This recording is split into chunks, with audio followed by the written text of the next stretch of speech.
Good evening, ladies and gentlemen, and welcome here as we prepare for race number 8 of Season 51 of the RTR Aero 88 Series. We are here today at the RTG Motor Speedway, similar to Las Vegas, but with higher bankings in the corners, and these drivers are getting ready to take to this 1.5-mile speedway for 117 laps of racing. I'm Seth Cole alongside of Jessica Shelton, and Jess, a long race for these drivers to have to pace themselves. What are some of the key things these drivers are going to have to worry about here with how long a race this is?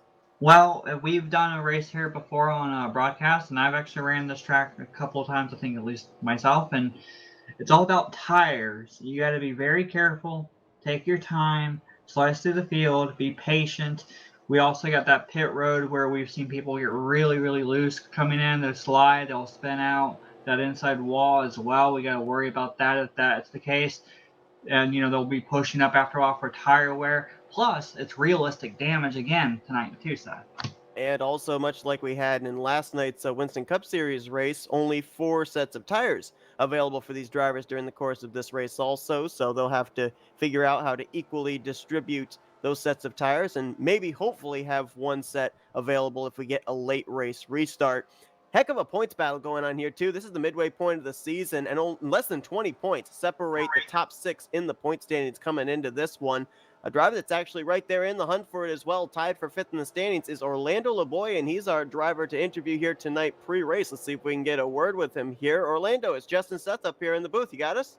Yes, I do. Well, man, a good qualifying effort for you here. You're starting up in the 8th position. You come into this race, as we said, tied for the 5th position in points, only 17 points back. So what do you do here tonight at RTG Motor Speedway to close that gap up even more? I got to be easy on the tires because I think the last time I was here, I was a little too rough on the tires. So if I'm easy on the tire, I think I can get a top 10. Jess was bringing up about how difficult it is to get on pit road here as well. We see a lot of times at these 1.5-mile tracks, long green flag runs and pit road come into play. So have you been able to take the opportunity to test getting onto pit lane? And how confident do you feel with being able to get it on there without spinning out?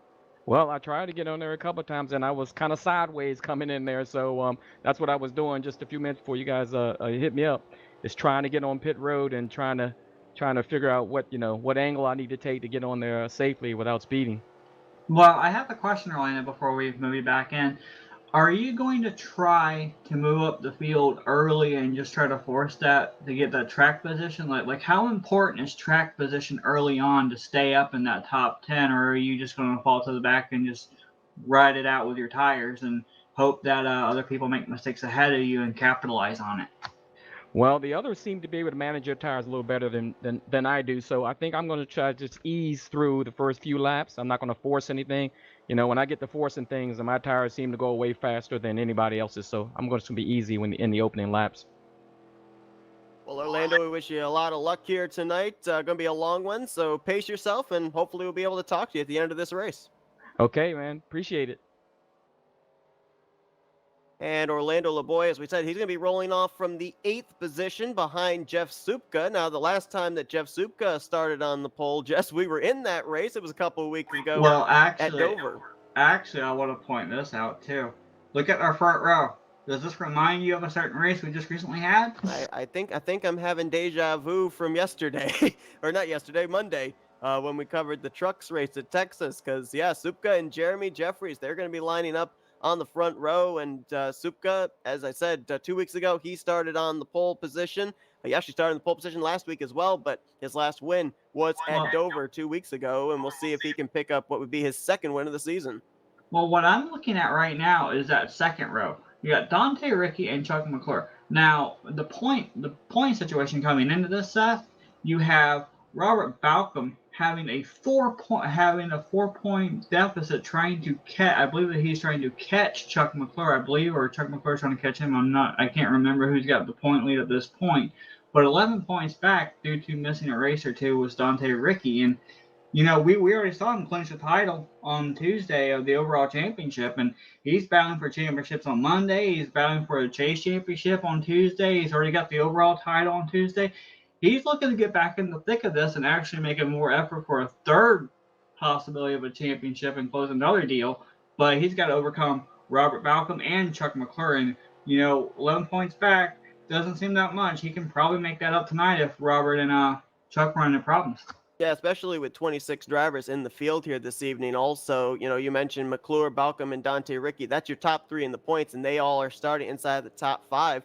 Jeff Supka, the pole sitter, he's only 7th in the points. I believe he's 24 points out, so certainly that is mathematically in the realm of possibility to be able to make that up with still 7 races remaining in the season. And even Jeremy Jeffries, he's starting off second place here tonight. He's 15th in points, 68 points out. I mean, there's guys on down through about 22nd place that are less than 100 points out of the points lead. If they get consistent finishes, maybe a win or two here in the final half of this season, no doubt they could still have themselves in this championship hunt when we get to the season finale at Michigan. Indeed, and we've seen Dave Melson too. Dave Melson the past few races that have not been registered on the plate tracks, like these intermediates and like short tracks that we've seen recently, Seth. Dave Melson's been up near the front with Benoit Plord as well, trying to push and trying to break through the mold to get that top position for a victory. And Melson and Plord, 4th and 5th in the standings, they're right there as well. Absolutely, as Jeff Supka and Jeremy Jeffries have now gotten onto the grid, as have most of the other 26 drivers in this field. So we'll give you your lineup for tonight's race, as we already gave you the front row. Second row is going to be Dante Ricky and points leader Chuck McClure. Robert Balcom going to line up in row 3 along with Andre Mahjong. Zach Freemo going to line up in row 4 with the driver we just talked with, Orlando LeBoy. He'll roll off from 8th, top 10 completed by Dave Melson and Jim Gloud. In 11th will be Richard Martin. He'll be alongside Chris Elliott. Row 7 finds Sean Kerrigan and Andy Charest. Jeffrey Elliott and Bob Dixon in row 8. Row 9, Jack DeSalt, who has back-to-back wins in the Challenger Series here in the Aero 88 Series, alongside of Robbie Nisus, who roll off 18th. Top 20 completed by Billy Elliser and Benoit Plord. Those were the only drivers to take time. Starting 21st is going to be John Godfrey. 22nd, Brian Wolf. 23rd, Frank Rivard. 24th, Bob LaChance. 25th, Terry Bauman. 26th will be Greg Lavelle, and Brian Lavelle will be rolling off from the 27th position. And that's your starting grid for tonight's event. And a lot of big names starting towards the rear of the field here as well, Jess. The one that kind of jumps out to me, Frank Rivard, who came off a podium finish in last night's Winston Cup Series race. Yeah, Frank Frank has been doing pretty good on these other random tracks, you know, and I mean, it's amazing to see him back this far back. He usually qualifies roughly around the top 10. You know, I'm trying to figure this out, Seth. If you're starting this far back, I mean, you really got to be patient and wait for everyone to make a mistake ahead of you and just save those tires. Absolutely. As Jeff Supka, who is a winner this season in the Aero 88 series, is going to lead them down here. Jeremy Jeffries to his outside, 117 laps of racing, and we're underway at RTG Motor Speedway. You see how far these guys can get out front ahead of this? I mean, lap one, it's going to be really, really sketchy. They're going to have to be really careful around that bottom, not to lose it, especially off the floor. As we said, this track is very similar to Las Vegas Motor Speedway in terms of configuration. However, it is much different. 20 degrees of banking at these drivers' disposal going here through 1 and 2 and 3 and 4. About 14 degrees of banking on the front straightaway and about 11 degrees of banking on the backstretch. And they were able to make it one whole lap without any issues, so hopefully this is a prelude to a really good run. It looks like the top two are pulling away from the rest of this field already, Seth. They definitely are. They've got about 4 car lengths before you get back to Jeremy Jeffries, Chuck McClure, Robert Balcom, and Andre Mahjong, who are all lined up from 3rd back to 7th. They are racing double wide just outside of the top 10. That's Chris Elliott, and I believe that's Andre Charest in the 75, both trying to work that outer groove through 3 and 4. Yeah, I mean, it'd be great to be in that middle of the high groove to save a little bit of tires, but they're pushing it, trying to gain the position. They're trying to overdrive it to clear them on the high side to get back in line and everything, and that's kind of pushing a little bit too much when you're trying to use up all that real estate just to, you know, get that position. If I were them, I'd just try to find a way to get in a hole and not burn up my tires. Yeah, and I would certainly think that as well, this type of a track with that added banking in the corners is going to put the pressure and the tire heat in that right front. The one thing I am seeing here, especially that camera angle we had off of turn 2, there is a little bit more of a wider angle exiting off of the 2nd and 4th corners where you're able to get the car hooked down towards the inside line, not hitting the outside wall. That's not something you normally see at the 1.5-mile tracks. No, it's not. I mean, we've seen countless times when they come off the corners that it wants to randomly slide up, and you're thinking, oh, well, I'm just going to get this run off, and I'm just going to use that just to slingshot straight on, and then all of a sudden you hit the wall. So if they aren't careful and they get cars underneath them and they're dropped on that high side after a little bit of a run stuff, they're going to hit that wall. Oh, there's Zach Freeman. I don't know if he got his left sides down in the apron or not, but that car certainly did drift up in 3 and 4 as he now is up on that outside line. And I have to wonder too, with seeing that being a car on the inside line pushing up, if we're going to see more and more drivers, especially up here at the front, of drivers maybe entering into the corner and riding the middle groove rather than right down there on that yellow line. You can even see right here about maybe a half a groove off the bottom, race leader Jeff Supka going through 3 and 4. It'll be almost like what we saw last night at the Phoenix race, I would imagine. You know, running on that bottom, you're using too much of the tires. I mean, you can run up the high side, you can gain a little bit, like at Dover, for example, and gain a little bit of a run, but you're just going to use yourself up. And you know, we all know that where the favorable line is all the time is this middle line at these tracks. I mean, everyone wants the same real estate. And we can look at the whole field. Most of these drivers are single file right now. A couple of drivers battling up near the front, but most of these guys trying to be patient and wait for that first pit stop. Yeah, there's like little one-on-one battles going on. 3 wide here at the line. Brian Wolf, Benoit Plord. And remember, Brian Wolf had to start this race from the back of the pack, did not lay down a lap time. I think he rolled off from 22nd position. So he, I guess, a firm believer, much like Orlando LeBoy was that we talked about. Track position going to be very important here for these drivers wanting to get themselves out of the proverbial eye of the storm. Oh, he's going to get wrecked! And it's going to be a bigger wreck here. Oh, man. Frank Rivard. Rivard Oh, is my flipping. goodness. Frank Rivard up and over. Oh, gracious. And this is realistic damage as well, Seth. That's basically race over. Bob LaChance was involved. Billy Elliser was in it. I think I saw Robbie Nisus get collected in the 54. There were some other ones, too, that scattered through the smoke. Well, Jeff Supka led him back to the line with Dante Ricky second. And Jeff Supka's picking up the pace car in turn 3. But what a horrific crash to bring out our first caution, Seth. We saw it happen live as we were right back there focused on the 87 and the 29, and it's going to be difficult to tell here. Hopefully we'll have a camera angle. At the 1.5-mile tracks, the longer the run goes on, different drivers back their pace down going into the corner, and I'm wondering if maybe Brian Wolf slowed up quicker than Benoit Plourde was willing to go or what, but boy, catastrophic results and a lot of innocent victims collected up in this one. Watch this going into turn 3. Looks like Brian Wolf backed off a little bit early, trying to maintain himself in that corner and not use up too much. And Benoit didn't realize that he was going to back off that quickly and just ran the back of the 29. I mean, I know that we're only 7 laps into this race, but you have to wonder how much of his tires Brian Wolf had used up, working his way up from the back of the pack to where he currently was at the 20th position. And that may have forced him to pack back his pace down a lot earlier than a lot of these other guys around him. And there is what happens to Frank Rivard. Just a little bit of like net code there between himself and the 29 of Wolf sends him up and flying into the air. And I think, oh my goodness, he completely leaps over the 51 of Bob LaChance. Bob LaChance, probably nice, has got a piece of this as well in the 54.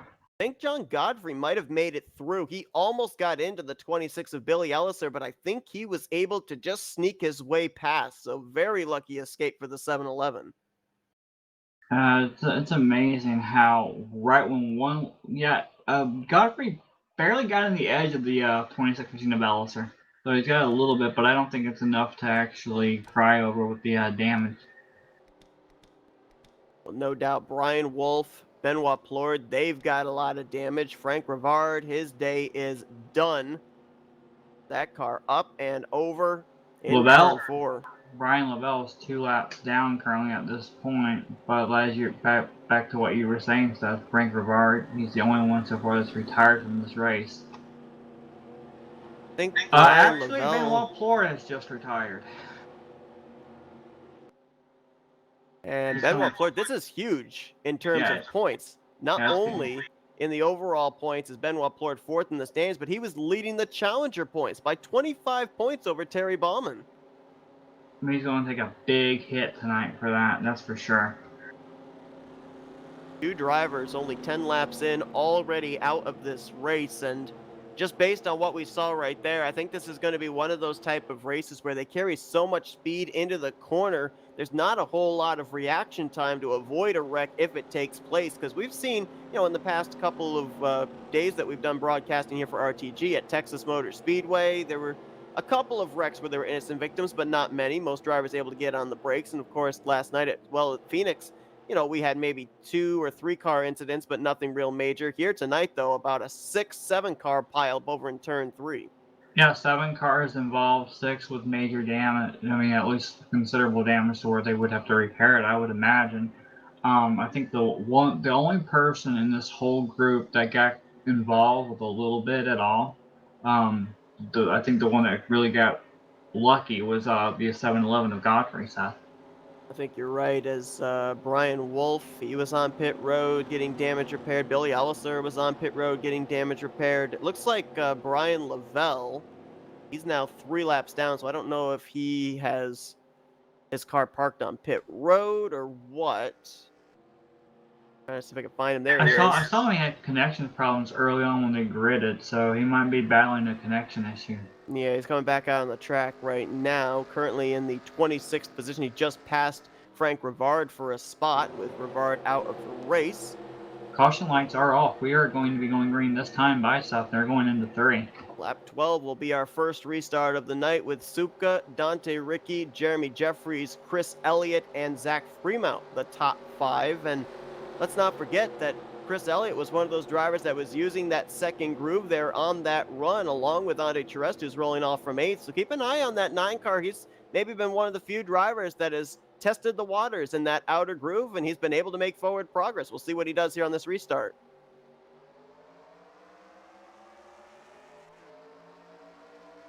And green flag comes back out, and we get ready to go back to racing here. Lap 12 starting on the board now, Seth. I don't know if they're going to try to push it a little bit to gain track position, thinking that there might be another wreck coming, or maybe that wreck calmed them down a little bit more, and they decided, okay, well, we really got to be more careful, and we'll battle it later on. What do you Yeah, think they're thinking about? I don't know about the middle of the pack. I think the middle of the pack are still going to try and fight their way up there to the front. But for these guys up here, maybe top 5, 6, 7, I would think it's a little bit of a feeling out process because this is the first restart with these drivers heading into turn 1 on the older tires that have just now cooled down under pacing. And that Look at the 9 car, 9. Chris Elliott, he is flying. And look at Zach Primo. Remember, he was up there. He fell back a little bit. Look where he's at now. He's already moving up to third, passing Jeremy Jeffries. That bright green 006. I don't know, that's giving me some vibes from Dover. Another neon green car was on the track at that point, but I digress. As up at the front, Chris Elliott putting the pressure on Jeff Supka, and man, Chris Elliott, he has found something there on that outer groove because he has made passes. I think he started this race back around the 12th position, yeah, and he's been able in 14 laps time to work up to second place. He's definitely a man on a mission right now, and if you look at how they're running, I mean, he's running that middle line. He wants to run that middle group if possible. I mean, we saw it last night in the Phoenix race. They were going, we saw, I believe, there's a couple of times where we saw Dave Melson. He was leading the race, and we saw Jeremy Jeffries move up a little bit higher up. And we saw Balcom a little bit higher up as well, and then back off the gas and then just turn it and angle it down and just get that good run and drive off. I think that might be what they're doing now. Therefore, they're not using too much of their tires. Boy, Andre Cherest's car does not look like it is happy underneath him right now. He was actually up top 3 wide a few laps ago and still trying to hold that outside line, but that car keeps wanting to kind of turn down to the inside off of corner exit. Currently running in the 7th position in that Pabst Blue Ribbon Ford, but you start to see as a run goes on drivers that don't seem to really be able to run the corner as steadily as others, and right now that 75 looks just a little bit unsteady, so he's trying to get around Dante Ricky for a spot up inside of the top 6. And if he makes one small little error up on that high side, I mean, if he takes that entry a little bit wider or makes a little mistake in the middle of the corner stuff, there's a good chance that car's going to hit that wall coming off. Yeah, I've noticed a couple of drivers drift up close to that wall coming off of the turn. I think for one of them, Jeremy Jeffries, it's by design. I think he's actually counter steering towards the right off the corner, right close to that wall to maybe get the best speed down the straightaways. We're looking at the 42 of the driver. And here goes Zach Primo for the lead right now, Seth. He's going on the bottom part of the 11 of Supto, trying to get the lead going in this corner here. Yeah, Zach Primo. I believe this is his first start of this. Nope, my error. He's actually 33rd in points. This is actually his 3rd start of the season, and trying to see if he can pick up his first win here in the Aero 88 series. And going back to what you were saying about the 75 a little earlier, I just watched Andre Terrace. He came off that corner really wide, and he actually hit the wall. I'm not sure if it's enough to cause him any damage, but as this run is starting to go on, I'm not sure whether they're pushing it too much or whether they've got enough wear on their tires from earlier on trying to push it a little bit that's caused them to slide up a little bit more.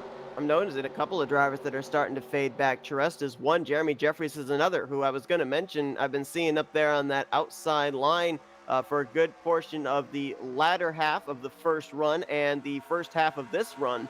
And he's now drifted from what was 2nd place now back to the 6th position. Dante Ricky and Andre Mahjong have gotten around him.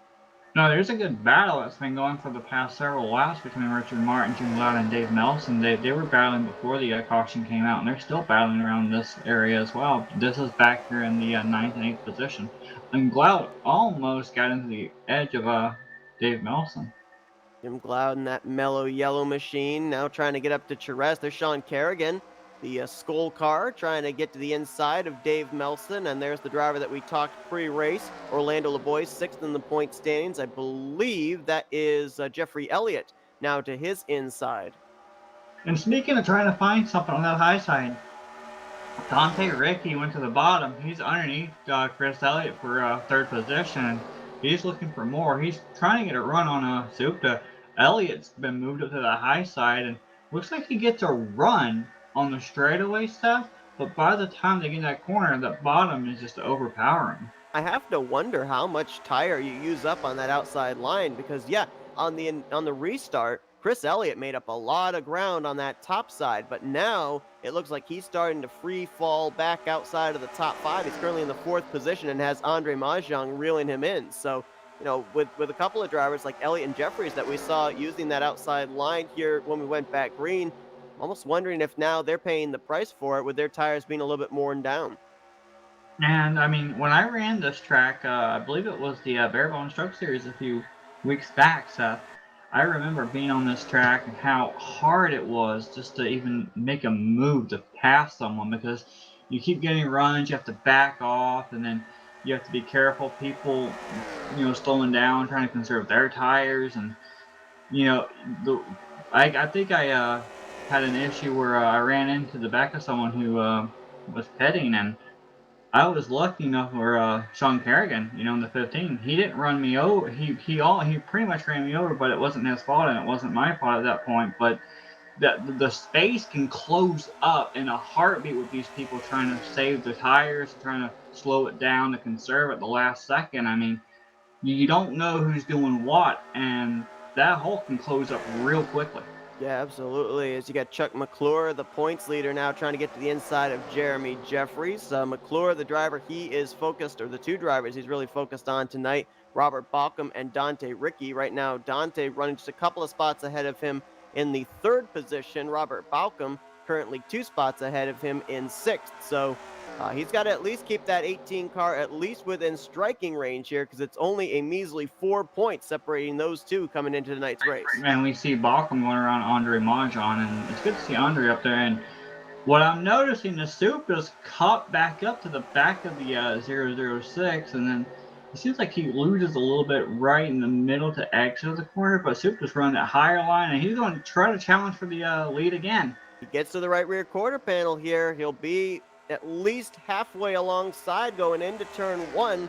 Let's see what he's able to do through the center of the corner. And boy, I'm not even sure that he even used the brake. I think he may have just lifted, let it rotate through the center, and got back to the throttle, because he made that pass very easily through 1 and 2. He caught that apex area. He just had that throttle, that whole momentum going in that corner, and he just let it roll. And when you feel that car catch that apex, and there's contact between Richard Martin and the 27 Andre Mahjong. I don't know if Andre Mahjong saved that or not. He did. And he's coming back up the track. He's going to get hit. That's going to be a caution. Terry Ballman spinning around, no contact yet, and he saved it. He didn't. He almost hit that inside wall, but Ballman, 69, saves his ride. And wow, Seth, just wow. It's so hard to catch your car and save it when you're so loose and you're almost spinning out, and when you finally catch it, bam, nowhere to go.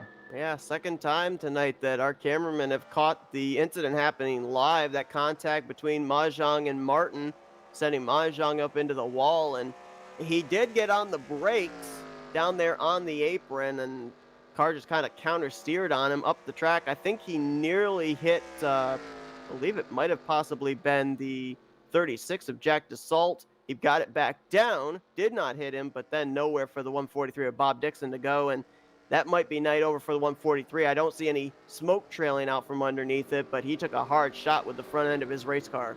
27 laps and coming around the complete lap 27 to start 28. I'm sure we're probably going to see some of these drivers pit this time for that fresh rubber. Yeah, I definitely agree with you. And this is going to make things interesting too, because we didn't really get a clear idea of what the fuel window is for these drivers, but I would have to assume at a 1.5 mile track with the CTS physics and 117 laps here, I would assume it's at least a 2-stop, maybe a 3-stop for these drivers. So with this caution coming out as early as it did, not sure they're quite in the fuel window to make it be a 2-stop strategy. Richard Martin's going to stay out and lead a lap here, and there might just be a strategy for him. A few drivers are staying out, trying to gain checkers, and I'm noticing that the 69 of Terry Ballman, he looks like he's completely clean all around. Just a really big scare for him. He was really close in that inside wall, as you'll see on the replay. It was off at turn 4. Richard Martin pushing up. Andre Mahjong kind of turning down off the corner. Man, Jim Glaude almost ran into the back of the 27 there. Oh, wow. Close call. And there you see nowhere for Bob Dixon to go. He's trying to figure out where the 27 is going to be at.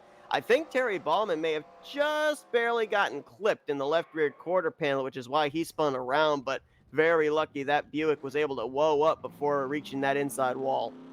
Yeah, if he would have hit that the way that juts out, his night would have pretty much been over too. So very fortunately for that 69 that he didn't hit that. Mentioned Richard Martin staying out, leading a lap. He's now coming to pit road. Looks like Terry Ballman in the 69 is going to stay out and lead a lap here, so he'll pick up a bonus point. Of course, as we mentioned, Benoit Plourde out of this race. Terry Ballman came into this event 25 points behind him in the Challenger Series, so that extra bonus point for a lap led certainly going to help Terry to close that points gap up. And speaking of retiring out of the race, the 27 of Andre Mahjong has called it a night, so we are less than 30 laps in, and already 3 drivers are back in the garage. Well, we had a nice little bit of a green flag run, and we got a chance to see at least about the tires. We saw these drivers start moving up a little bit higher up, and it seemed like that inside line was going to prevail to begin with. And I mean, we were pretty much looking like, oh, okay, well, if you're on the inside, you're going to get a little bit better because that high side, you can get around, and all of a sudden you're going to lose it. Boy, that proved us wrong completely. The 006 of Zach Freeman, we saw Soup to make that move. I mean, there is something up there on that high line. Yeah, but I think now these drivers are realizing the situation of you've got to be willing to risk something to gain something. If you're going to utilize that second line on restarts to pick up 1, 2, 3 positions, you have to wonder, am I going to preserve that or maybe lose those 2 or 3 positions on the long run, or am I going to lose more than that? Because we saw Freeman drop back, we saw Jeremy Jeffries fall back. Those were drivers that had utilized that outside line. Chris Elliott, another in the 9. And I'm currently looking at the 17 of Chuck McClure behind Dante Ricky. The bad thing about this is we see that Robert Balcom is actually ahead of both of these drivers now. So I don't know how aggressive the 80. I think with the 84 of Dante, he'll just ride his race and be consistent, see what happens in the run, and see where it goes from there. Like we've seen him do plenty of times before. But Chuck McClure, I mean, he wants to make sure he keeps that lead, especially over someone like Robert Balcom. I think he might start attacking it a little bit more aggressively, trying to get up in the top 5 to make sure that he stays within striking distance of that 18. Absolutely. Chuck McClure comes in the points leader, but has a 0 in the win column. Robert Balcom, 4 points back, has been to victory lane 3 times this season. So definitely the momentum seems to be on the side of Robert Balcom. And so Chuck McClure trying to preserve that points lead. You saw a couple of drivers going around the outside there. Brian Wolf, who had gotten put a lap down just prior to that caution coming out. He'll now be back on the lead lap. He'll be restarting in the 23rd position. Brian Lavelle, who you alluded to already, just having some connection issues. He was 3 laps down. He now gets one of those laps back to 2 laps down in 24th place. And it's going to be interesting to see what they're going to do with fresh, brand new tires all around now, South on the restart, because there was a little bit of a hectic beginning. I don't know if it's going to be hectic this time by. We're about to find that out as we're about to complete lap 30 and get it set up underway for lap 31. Jeff Supka has led 19 of the laps here so far tonight after starting from the pole, and he's going to lead us back here to green under our second restart. Like Zach Freeman is going to be able to challenge for second with Robert Balcom. We'll see if Balcom on that outside line can get a run here out of 2. It looks like Freeman may have the advantage off the second corner. Supka just pulls away a little bit. I think it looks like he's enjoying this little bit of the battle that's going on behind him, allowing him to get away just a tad bit. But Zach Freeman, he's not going to let him get away at all.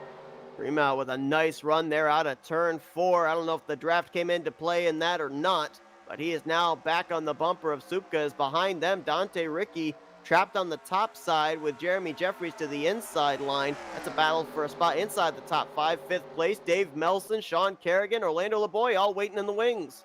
I'm back here looking at the 9 of Chris Elliott, South. I saw Chris Elliott go way, way high a moment ago. He was the only one testing that line where no one's running next to that wall, and he got a huge run, had to back off, but then he was able to tuck down and gain a little bit of time. So it seems like they're running a little bit of a higher line, gaining a little bit. They're testing out which line they prefer more.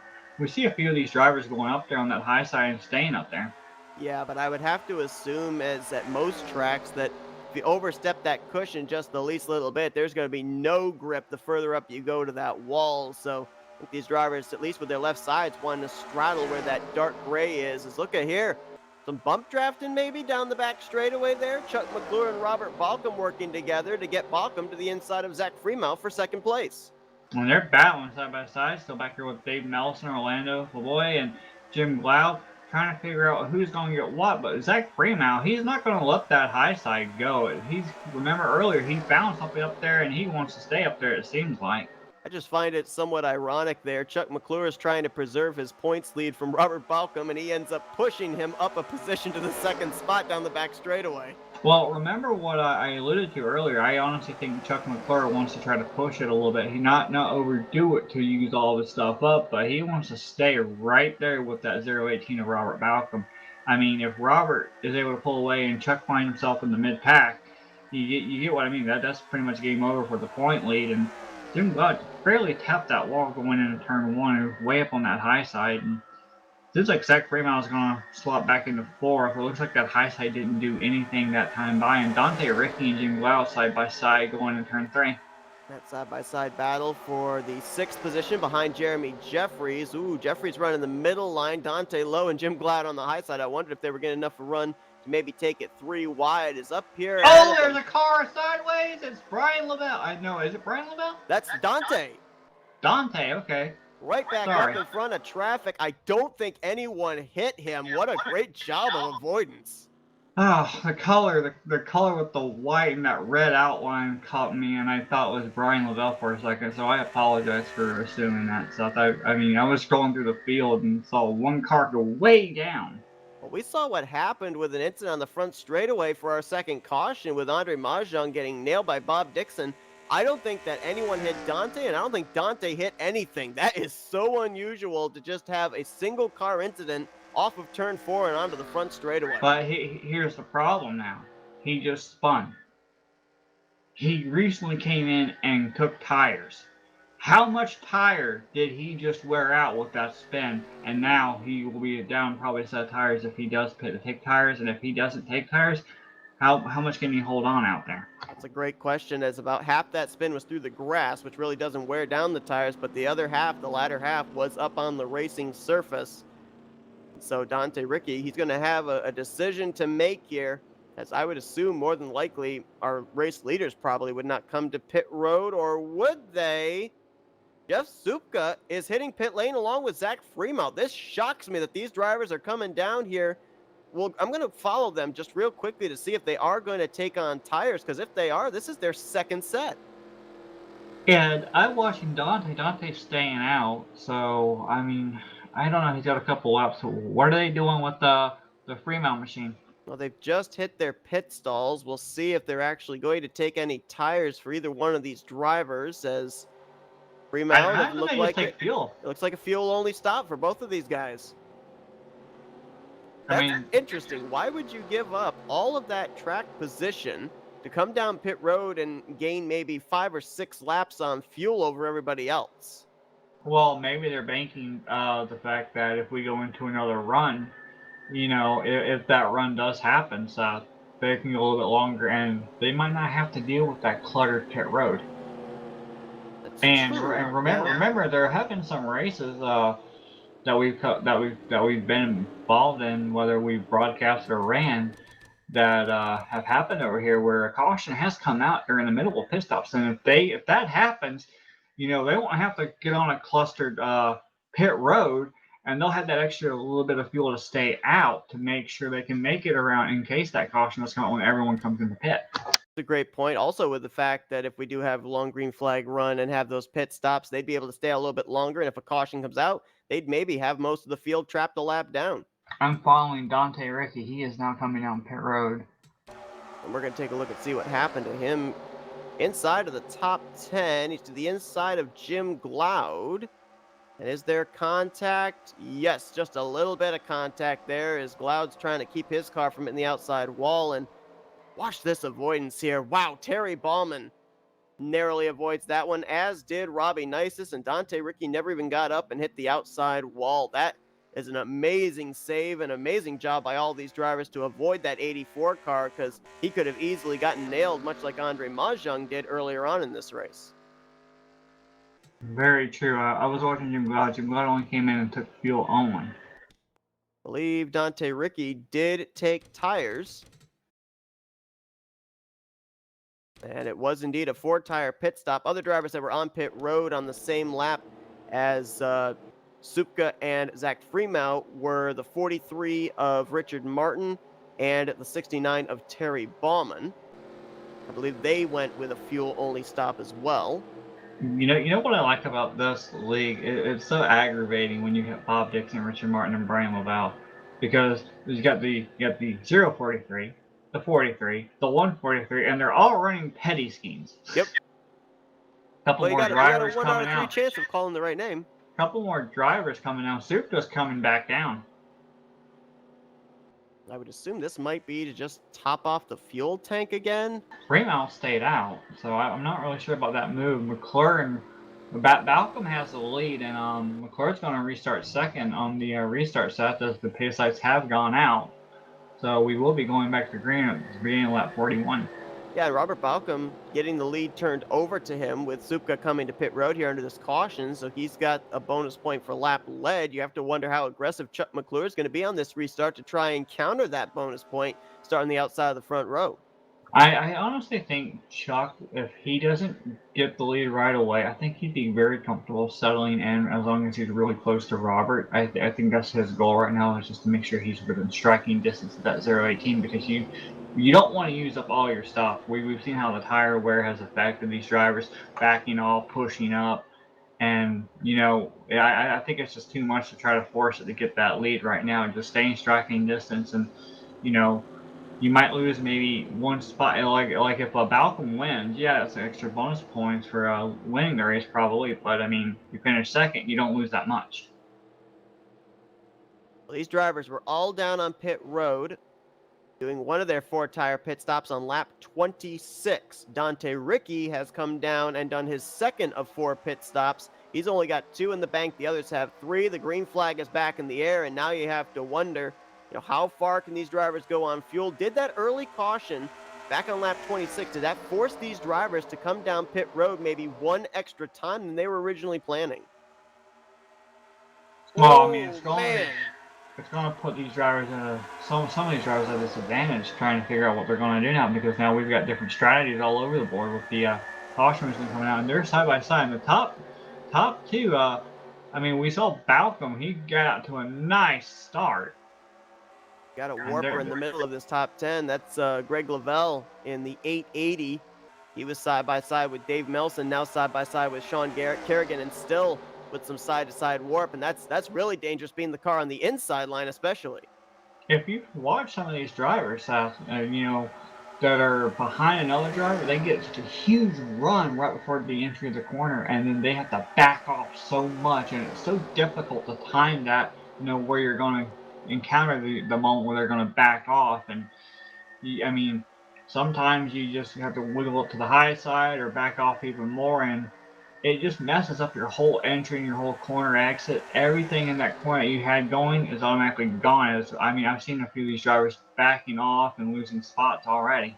I think that's exactly why we see drivers migrating up to that second lane. As you said, you lose the momentum if you're running the same line as the driver ahead of you. If you go up there in that clean air in that second groove, you can keep the momentum you've got going into the corner. The question is, though, can you complete the pass by the time you get to the exit? Dante Ricky back here going off of turn 4 right now. I'm watching his progress to see what he's about how much he's made up. He is still running 19, so I'm guessing he's being patient, because when I ran this track stuff, it was so hard for me to pass anyone. I had to catch them when they make mistakes, and looks like Dante's getting a few runs here on a few of these drivers, but he's still mired back here in traffic. Zach Freemau just made a pass for 15th. Wow. Sorry. As he topped off the fuel tank there into this caution, and Jeff Supka, who started this race from the pole, right now in the 21st position. He would currently be, I think, at least of our front runners, the driver that can make it the furthest on fuel here if we manage to go green to a round of green flag pit stops. Next broadcast, I know what I'm going to do. I'm going to put my wheel on so it doesn't activate when I'm trying to go through cameras and interrupt you, Seth. I apologize for that. You're fine there, as the top four have gotten themselves single filed out and actually starting to pull away. Robert Balcom, Chuck McClure, Orlando LeBoy, and Jeffrey Elliott. Then it's a gap back to Jeremy Jeffries, who's sporting the pink here tonight, along with Robbie Nisus, has pink numbers on his machine. Terry Bauman sporting the pink. A lot of drivers out there supporting Breast Cancer Awareness Month. And you may have noticed that up here on the top left, actually all over our overlay, we're sporting the pink here as well for the month of October. We've also got a Breast Cancer Awareness Foundation fundraiser going on. If you'd like to head on over, help us out, and donate, the link is down in the description of this broadcast. We're going to have the fundraiser going during the entire month of October, and it's always great to see drivers out there sporting the pink in all these different leagues, whether it be on the NR side, the iRacing side, and you see a lot of different leagues getting into it as well. Yes, it's for a great cause, and we don't really get to see it very much throughout the whole year, and it's really great to see at least one time a month that people come together and fight for at least one cause and put it up there and enjoy it for everyone else to see it, and they know what they're racing for, and they believe in something really strong stuff that brings, like, I mean, it's like with the pandemic we got right now. Everyone's in it, everyone's involved, even if you think you're safe and everything else. Someone who has been affected one way or another by something. And same thing with the breast cancer awareness as well. Absolutely. A driver I've noticed here, Jess, that is sneaking his way up here into the top 10, and that is Jack Dassault. Mentioned the fact that in the Challenger Series, the little mini series that runs here during the main series, Dassault has back-to-back wins in the Challenger Series at Dover and Texas, and running very solidly here again tonight at RTG Motor Speedway. Yeah, trying to stay out of trouble, keep his nose clean, just being patient and timing every little thing possible. And you notice Andre Terrace ahead of him, a couple of spots ahead of him in front of Sean Kerrigan. And back here, Bob LaChance, they were involved earlier on, and they're making a pretty good run here. Bob LaChance running currently in the 11th position, and Andre Terrace running 7th behind Dave Nelson.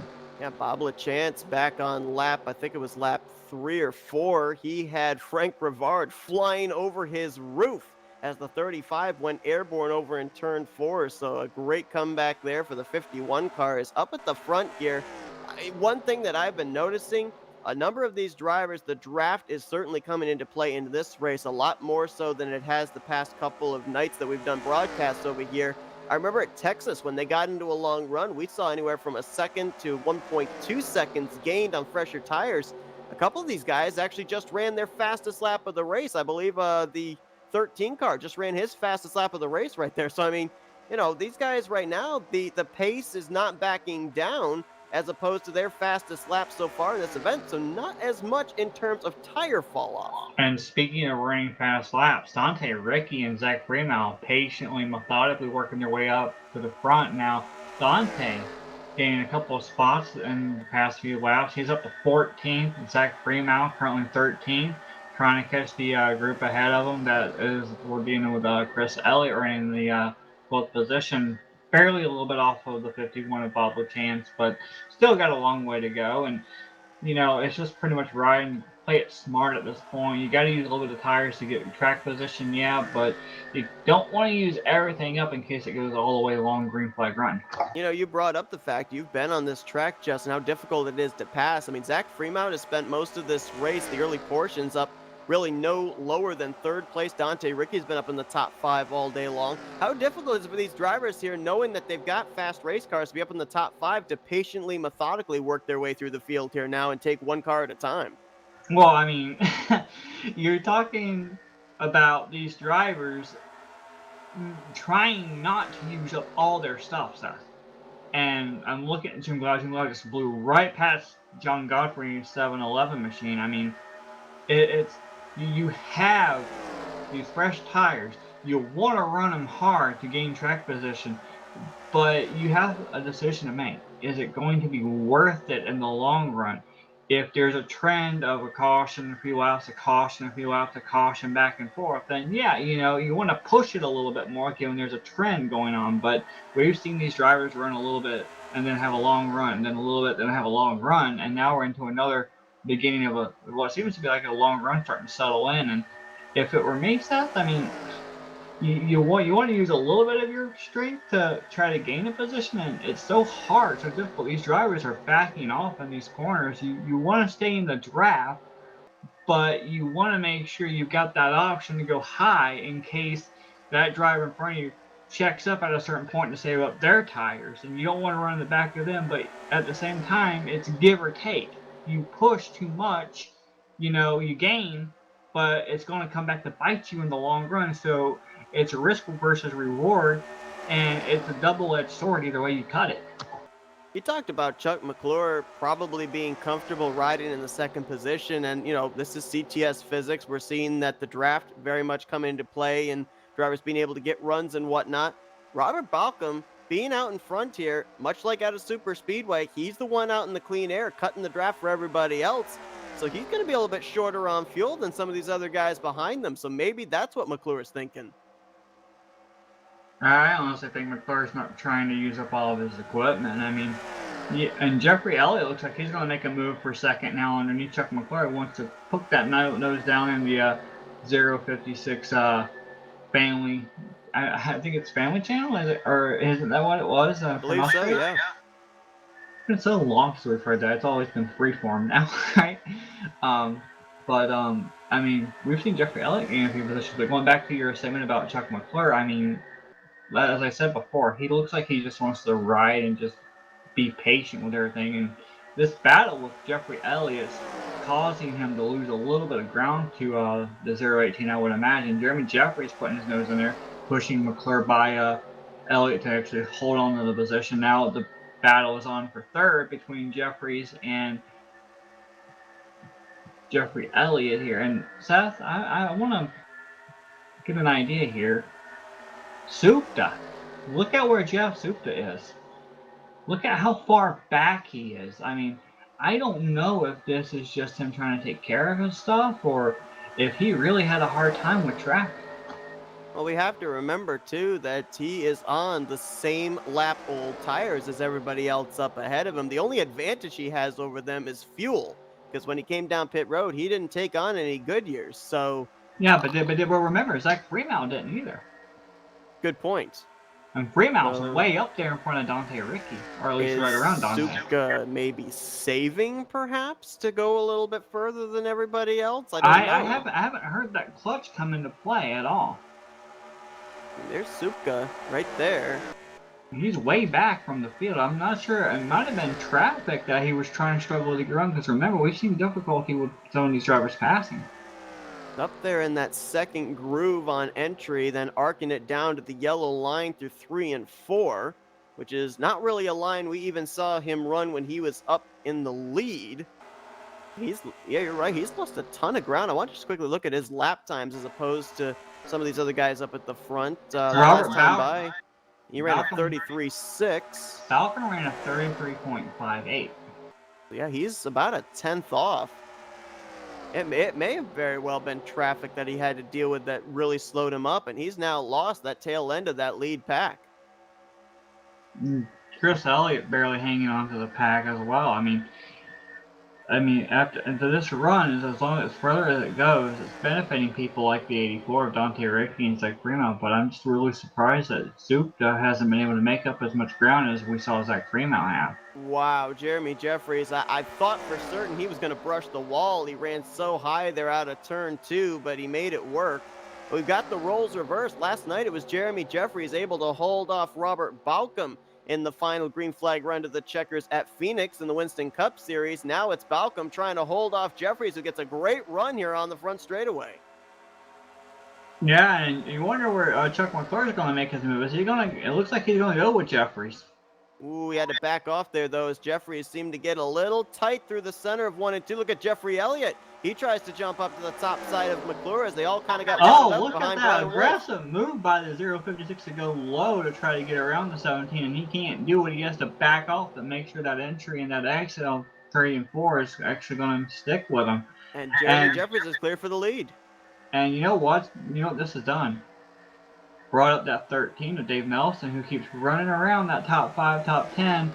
And, you know, he was there, what was it, last night or night before last, Seth? He was right there in the thick of things, and he led a lot last night at Phoenix. Dave Melson in the 5th spot, Sean Kerrigan right there in 6th, and of the drivers under the last caution that came down and topped off the fuel tank, Richard Martin has been the one that's made the most forward progress. He's now up to the 7th spot. Do you remember what lap they pit on last time? I believe they were on pit road. Of those drivers that topped off the fuel tank, they came down pit road around lap 35, 36. I think Supka came down on 36. Most of these drivers that topped off were lap 35. So if they only came in to top off, that was a 30 lap run so far. So we might be getting ready to get close to these green flag pit stops happening. Absolutely. We're going to see maybe if any of our front runners. Oh, McClure's backing off. He's coming in. Talk of green flag pit stops. 3rd place running McClure, the points leader. He's going to be the first one to start the cycle. Might be a strategy by McClure as well to get enough tires, fresh tires, start going, run down these people, and maybe get a caution that will save them. Ryan Wolf, the lap down machine on pit road as well. And one thing I wanted to just bring up here too, because you mentioned this earlier, Jess, about, Supka possibly coming down, Zach Fremont coming down, topping off so they wouldn't come down a clustered pit road. But if the draft is really coming into play that much, is it one of those kind of cases where you want to come down with a group of drivers to turn faster lap times when you come back out? Well, if you can gain more, if you have consistent lap times, and you don't have a bigger fall because you're saving yourself, you are going to lose a little bit of time, but by the time you get back out there, yeah, you might have been leading the race, and, like, for example, if I was Robert Balcom and I had pit, right, and I came in and took fuel and could go a little bit longer than everyone else, if I could hit my consistent lap time with my marks, Seth, yeah, I'd lose a little bit, but then I'd be on the same strategy with the fresh rubber as everyone else. So in case an issue does occur further down, I would have to always take less fuel. And remember, we need to make sure we have that extra set of tires in case of a last minute moment that might happen toward the end of this race. They only get 4 sets. Absolutely. So it's looking like quite possibly the fuel window for these drivers is somewhere in the 40 lap range.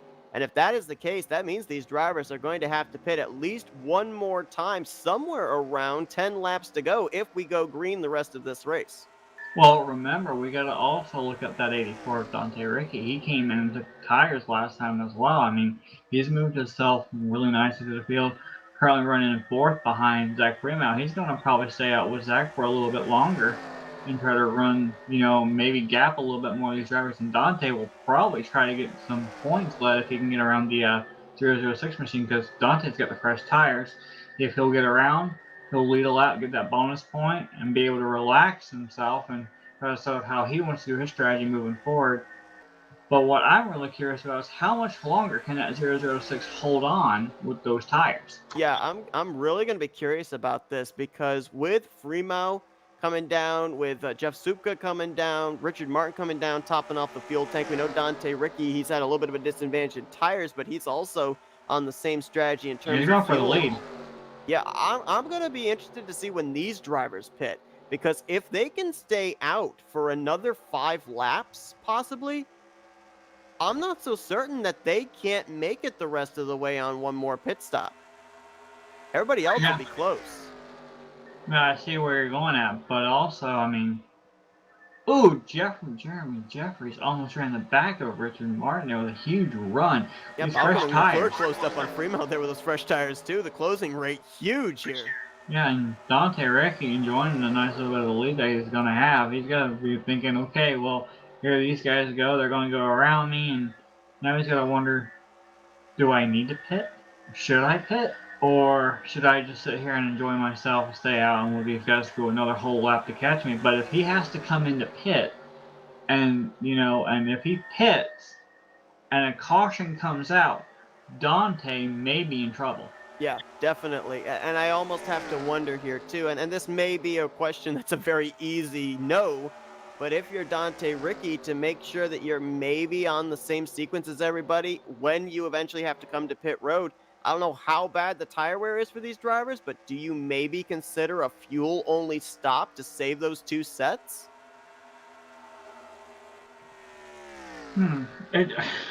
I really want to know, Seth. I mean, I unfortunately don't know what the fuel window is. I don't know what the tire window is as well. Because remember, last Zupka's really slow, Seth. I'm sorry. I'm looking at Zupka in the 11. He just seems really slow. I'm not sure whether it's because of their tires or what Zupka has. Because remember, he took fuel only, and Right. he's really slow.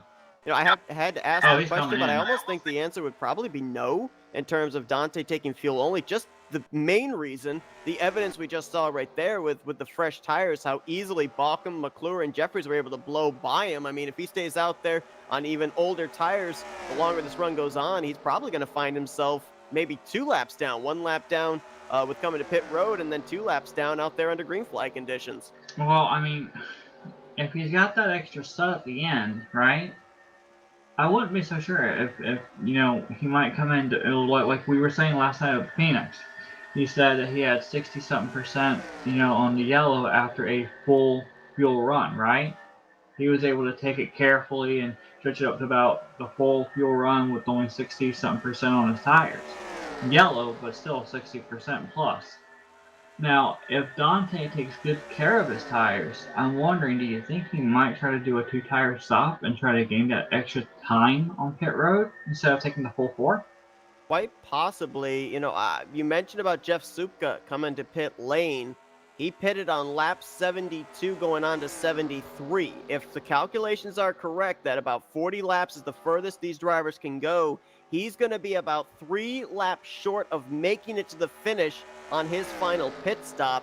I'm looking at that 84, though, of Dante Ricky still staying out. I think if he can make it to at least lap 77, maybe lap 78 before coming to pit lane, I think he's only got 1 more pit stop and he can make it the rest of the way on fuel. He's going to pit this time, though. I think Zach Fremont's pitting too.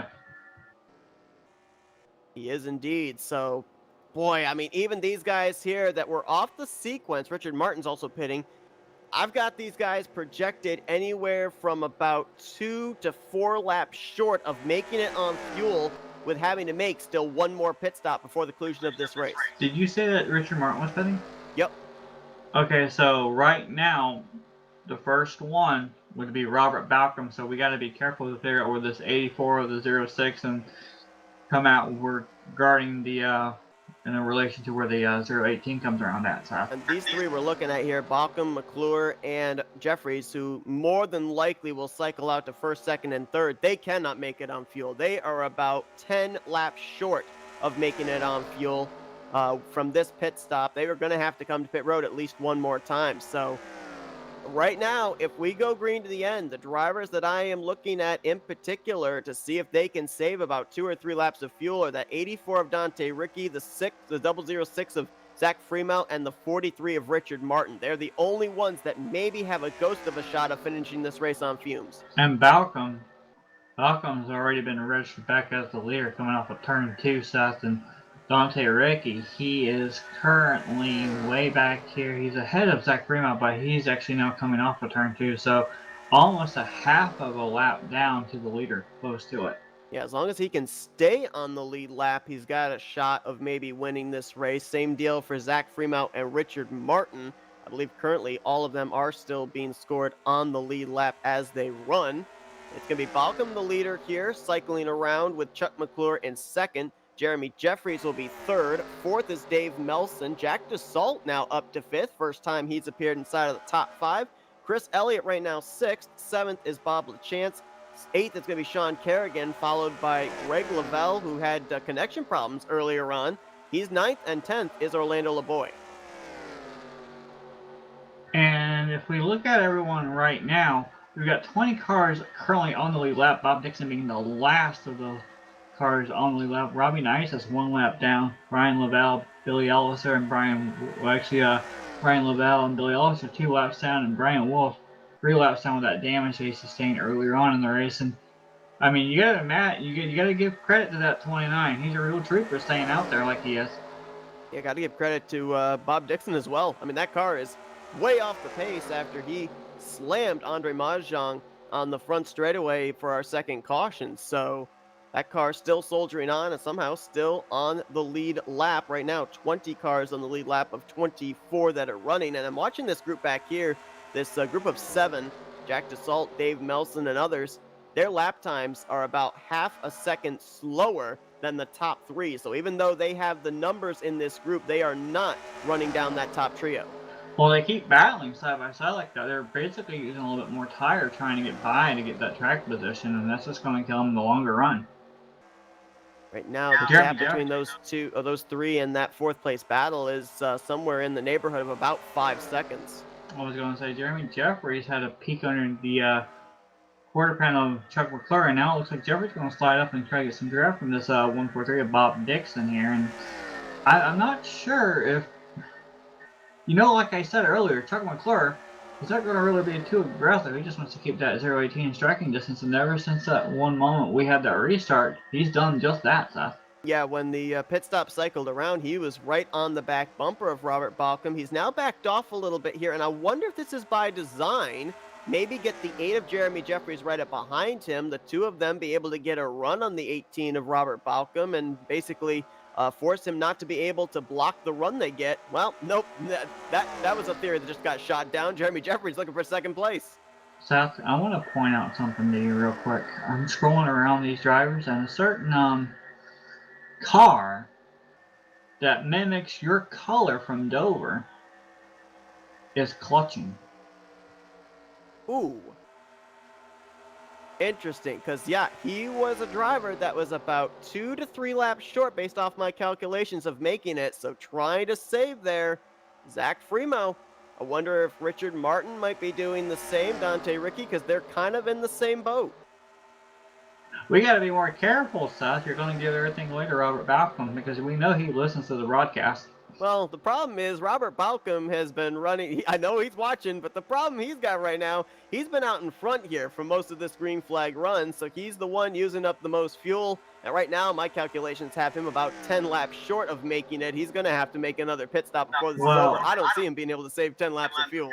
Well, you giving them all this information, he'll say, yeah, Seth, I heard what you were saying. Yeah, Seth, I mean, I listened to get all the information for everyone else. So basically, we're kind of giving him, like, technically everything. So basically, we're kind of spying for him, The information we're giving him is having him pray for a caution right now, I think. Because anyway, at this point, everybody would be able to make it on fuel if they came down pit road. It just seems like this battle right here between 4th, 5th, 6th, 7th, that it just won't go away. They keep running up on each other and going side by side, and honestly, it's hurting them more than it is helping because they're just using more tires and the time just keeps slipping on back. So these guys right here, going where they're going to catch now is just a caution. Yeah, I mean, maybe at this point they're realizing being almost 5.5 seconds back that this is the race that they have to win, the battle for the 4th position perhaps, not thinking that they're going to be able to reel in Balcom, Jeffries, and McClure. So now they're thinking, well, let's settle amongst ourselves, see who's going to get those final spots inside of the top 5. But again, if this thing comes down to fuel, some of these guys might not be finishing inside of the top 5. Yeah, I'm currently on with Stupa, see what he's doing here, and see if he's gonna. Now he's taking a little bit slower, but Zach Freeman, he's still clutching. He's still running right there, carefully and methodically, not pushing everything.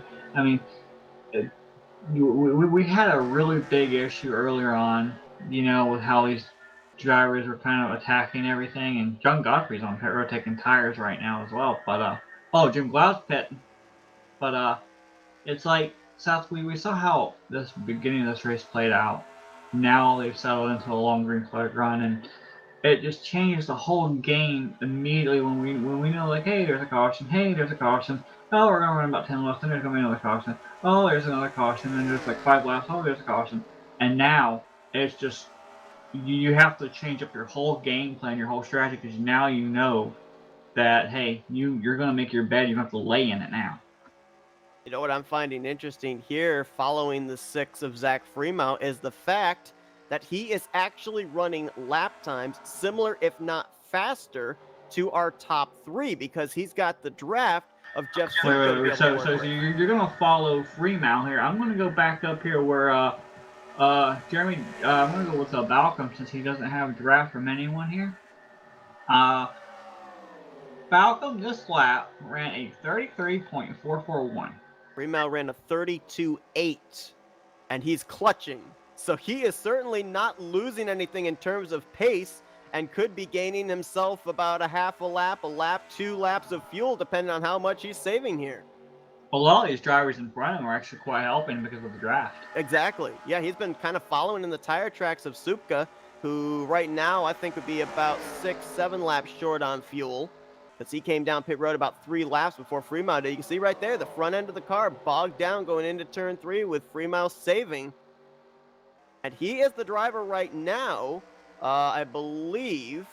Well, no, Dante Ricci's up here, but I don't know if Dante's saving. If Dante is saving, then it would be Dante who would be in the position to maybe Well, be the highest to make it on Dante fuel. is battling. He's right here in the 10th position, trying to pass the 42 and the 9. He's falling behind Sean Kerrigan's 15 machine, and he's really gained back. And we know that he can make it a little bit longer now as well. But I also think Dante's been pushing the issue a little bit more, trying to gain all this position back based on having that incident earlier. Yeah, it doesn't look like he's saving at all, and I had him about 2 or 3 laps short on fuel. We almost had a caution right there as Chris Elliott got the wall and almost got into Orlando LeBoy as Dante Ricci slices and dices his way up into the top 10, now moving into, I believe that is the 7th position.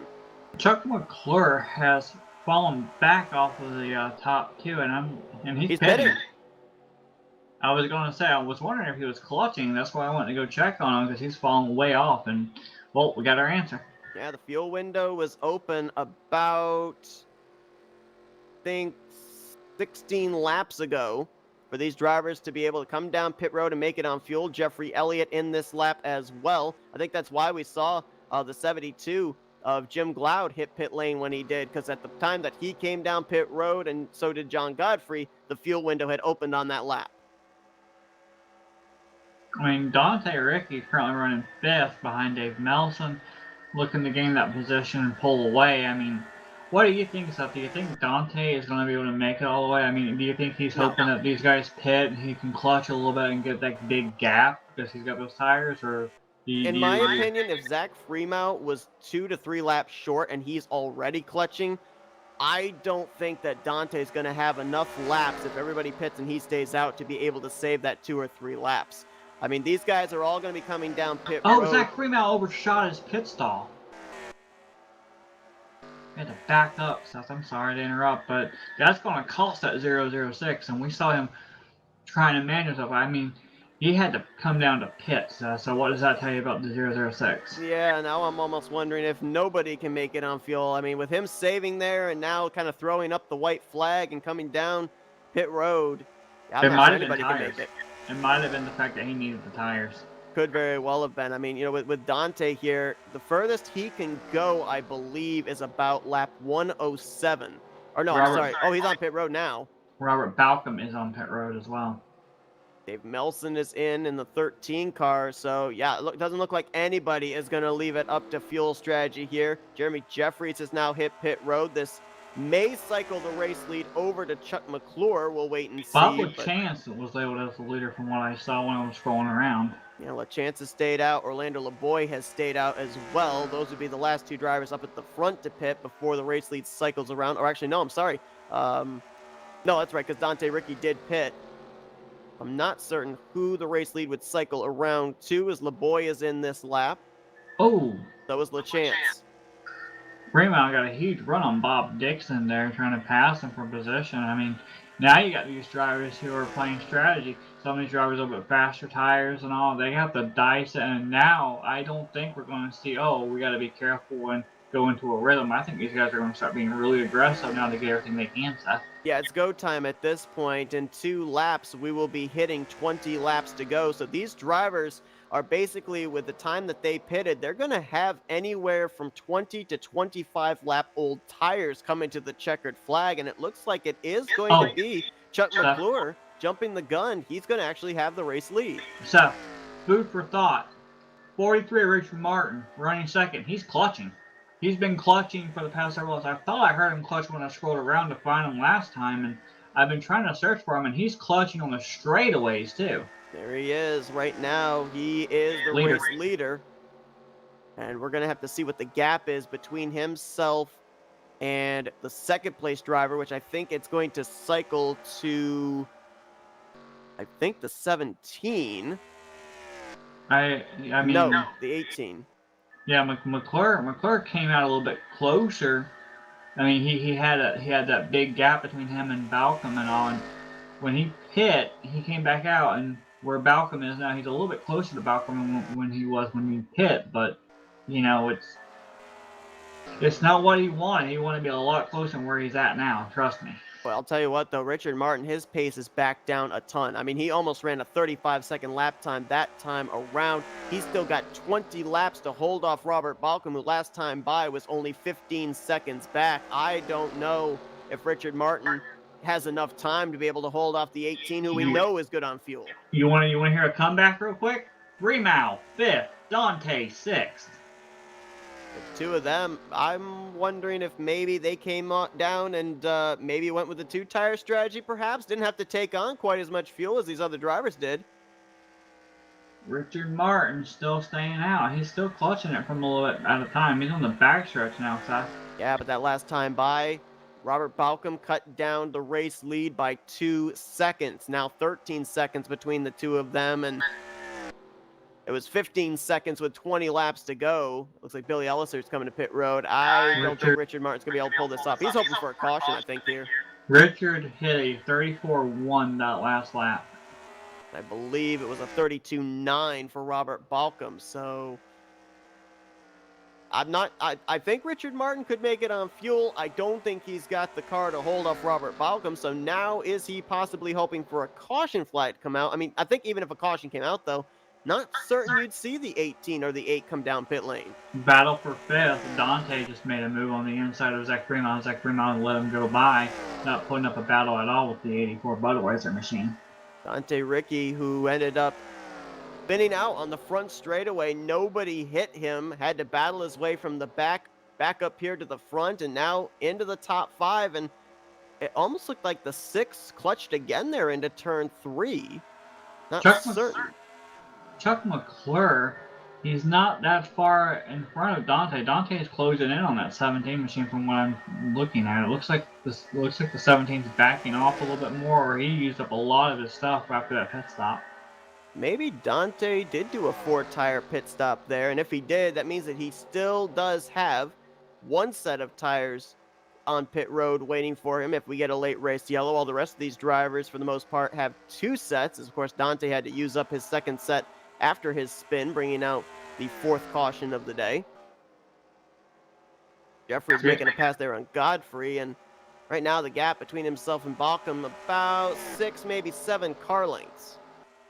It's starting to get close to crunch time, too. I mean, remember, Dave Mellison, Orlando LeBoy, 17 points back in the points right now, running in 5th and tied for 5th position. Benoit Flora, he's out, like we commented earlier, 16 points back, and he's going to lose a lot of points after this one. Chris Elliott's having a decent run. He's still out there, and it looks like he's going to be gaining quite a bit. LeChance still out there, going to gain quite a bit. You mentioned Terry Bauman with that extra lap lead. You know, that bonus point that he needed a little earlier, Seth? I mean, going to gain him a little bit as well. I mean, Jeremy Jeffries currently running where he's at. Jeffries was running 15th in points coming in, 68 points back. So he's not going to put a huge dent in it, but he's going to leapfrog over quite a bit if he finishes where he's at.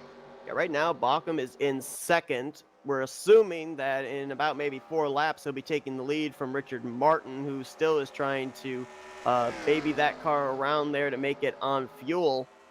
So with Balcom out in front, possibly winning this race, you've got Chuck McClure, who would cycle out to 3rd place. That's a great run. Actually, Dante just got around McClure. Never mind then. So it'd be moving McClure back to 4th, which still is a good run for him. The thing that I'm looking at that really is the telling story today, Robert Balcom has led 42 laps here today. Chuck McClure has led none. And so therefore, McClure is not going to be able to counter the bonus point that Balcom's going to get for laps led. And of course, Balcom as well would get the extra bonus point for most laps led today as well. And Balcom, you can see that 43 now. That 43 is in striking distance. And it's not going to, I don't think it's going to work with, like you said earlier, Balcom's going to run that 43 down. But I mean, you have to give props to Richard Martin figuring out, okay, well, what am I going to do? How am I going to do this? And Richard, I mean, Gotta give him a lot of credit for sticking out as long as he has on this fuel run with those really bad tires. Well, here's the thing, too. Yes, he's not going to win this race, but the field is split up quite a good bit. I think Richard Martin, the highest he's run tonight was 9th place. So, I mean, let's see if he can make it on fuel and maybe bring it out 6th or 7th. I mean, that's a net gain of 2 or 3 positions over where he probably would have finished had he not pulled off this strategy. So, you know, at least a little bit of a small victory there for the 43. But you see right there, same shot as Robert Balcom. Balcom is closing in quick. Yeah, I think Bach was going to get here on the straightaway going into 3. Now, you remember last He's night right there. when we were at Phoenix, Robert Balcom was trying to make a challenge on Jeremy Jeffries. We asked him why he wasn't able to get up to the back bumper. His reply, dirty air. Well, now the roles are reversed. Robert Balcom is in the dirty air. I'm sorry, Jeremy Jeffries, rather, is in the dirty air of Robert Balcom. However, he does have these longer straightaways to be able to utilize the draft. So we're going to have to see if Jeremy Jeffries can fight through the dirty air to be able to put a challenge on Robert Balcom here in these final 10 laps. I was just watching a little bit of a lap traffic back here. Robbie Nice has hit the wall pretty hard, going a little bit higher up to these drivers finally inside. I mean, as hard as they're driving now, Seth, that I don't know if they're a little bit higher up. I wonder if their speed, would take over and hit that wall if they're running side by side for position at this point. And going back to what you're saying about Jeffries and dirty air, I mean, it looks like Jeffries gets a really good draft up, but he has to back off at the last second where he catches him before the middle to exit these corners. And Jeffries is trying to find another lane to possibly get a little bit of that clean air to set Balcom up, but I don't know how long it's going to be before he's able to do it. One of the fastest cars on the track right now is the 3rd place running Dante Ricky. The problem is he's 2.5 seconds back. That last time by running by himself, he lost another 2/10. So he needs these guys up here to start getting side by side. If they do, we could have a 3-man fight for this win. Brian Lavelle comes back down pit road. They're coming on the Surreal 43 to take his last set of tires. Dante Ricky about to move into the 3rd spot as he'll get around Richard Martin. Dave Melson about to do the same. Martin just trying to make it on fuel, but still has 7 laps before we end up seeing the white flag come out. And Martin's pitting. He couldn't make it. It was a valiant attempt there by Richard Martin to try and make it the distance on fuel, but gonna come up just about, looks like 6 laps short. Side by side for the lead. Jeffries is there on that high side, making it work over Balcom. Wow, being able to get that second groove to work, and he will. Oh, I thought he was gonna clear, but not quite. They almost made some contact there on the back straightaway. Finally, Jeffries does take the top position. We saw Jeffries, I mean, while you were talking about, we were mentioning him, he moved up a little bit higher up to get probably that little bit of a clean air to that front of that car to set him up. And we know that a lot of drivers, they've been using that high side. We saw Zach Freeman earlier use that high side to its advantage to get around for the lead earlier on. I wonder if Jeffries, didn't Jeffries do the same thing earlier on in the race too? Yeah, he did. Yeah, he was able to swing around the outside earlier as well for the race lead, which I think is maybe something he put back in his memory bank for this one. He's also, I think it really leads up to that exit he gets off of turn 2. He swings the car really wide, almost brushing the wall off the second corner. It gives him, I would have to think, at least an extra mile per hour of speed down the back straightaway, which is why he was able to jump up to the outside of Robert Balcom. And you look at the past 48 hours, well, actually the past 24 hours, 2 rather unconventional passes made by Jeffries for the lead on Balcom. Last night, he almost spun it out, trying to go down nearly to the apron in turn 1 at Phoenix to get the race lead. And here, he utilizes the second groove about 25 laps into a green flag run on older tires. And watching back here in 3rd, Dante, it just seems like he's kind of stalled out now after that battle, trying to run these guys down.